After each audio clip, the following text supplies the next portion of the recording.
हज़रत अली रज़ी अल्लाह अन्हो की हुकूमत के दौरान एक अहम वाक़या पेश आया जिसमें हज़रत अली ने अपनी हुकूमत के ख़िलाफ़ बगावत करने वाले शख्स को क़ज़ाई अदालत में पेश करके इंसाफ की हफाजत की।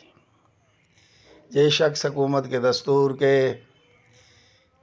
मुखालफत कर रहा था और हज़रत अली ने इसको कानूनी तौर पर जवाब देने का फ़ैसला किया।